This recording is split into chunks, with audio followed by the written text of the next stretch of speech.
Hey guys! In the bio of my last post, I mentioned that I'd be going over some of the notes I've written for my demon and succubus species as part of my world guide. If you're interested in reading everything in full detail, you can find all of these notes on my website. The link is in my Instagram bio. I've organized everything into a wiki-style format, so it's easy to explore. In this video, I'm only going to cover a few sections. Section 1, Section 2, and hopefully a bit of Section 3. But again, if you want the complete breakdown, it's all available through my link page. So let's start with Section 1, Regional Adaptations. Demons in my world evolve and adapt based on their environment. In the northern regions, succubi like Moon are built for cold climates. They have thicker, puffier hair and extremely fluffy tails for insulation. A distinct line of fur runs along their spine, while the rest of their body remains mostly bare.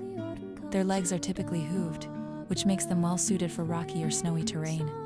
And those hooves usually carry over into their full demon forms as well. Hybrids can inherit either hoof traits or more predatory features depending on their lineage. Among the northern subraces are shadow demons, beings made entirely of shadow. In their natural state, they can't be physically harmed.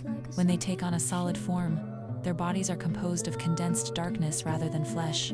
There are also necodemons, whose horns curl around animal-like ears, and whose full forms lean heavily into feline traits. In contrast, the Western Empire produces heat-adapted demons, engineered for extreme temperatures. Dragon demons have fire-resistant scales. Flame demons can combust into a powerful flame fury state, and cyber demons, often mechanical organic. Hybrids are built with internal cooling systems that allow them to survive brutal heat conditions. Meanwhile, the eastern and southern regions are home to jungle and aquatic demons. Jungle types have camouflage-patterned skin, thorned tails for climbing, and vocal mimicry they use for hunting. Aquatic demons are streamlined for underwater combat.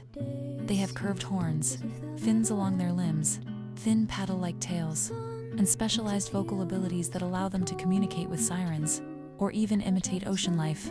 Now moving on to Section 2, Demon Forms and Size Variations. Standard demons typically grow to about twice their natural height when shifting into their full forms.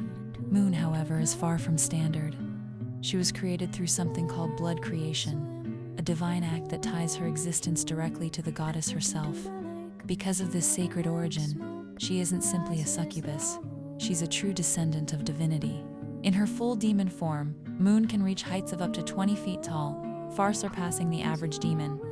This is considered a rare alpha-level trait within her species. Ancient texts refer to her bloodline as the Dalmatian demons, a lineage specifically engineered by the goddess to defend the cosmos and maintain universal balance. And finally, briefly touching on Section 3, the goddess. She is a being of pure divinity, the highest authority in existence, ruling over both the spiritual realm and the mortal world. She is revered as the source of magic, life, and spiritual order, and she stands as the origin of all demonic kind. To demons, she is not only their creator, but their eternal protector. Some bloodlines, like Moon's, were formed through blood creation, an extraordinarily rare and sacred act in which the goddess shapes life directly from her own divine blood and spiritual energy, rather than through traditional reproduction. Within demon society, these descendants are held in profound reverence. They tend to be stronger, larger, more spiritually attuned, and more resistant to corruption.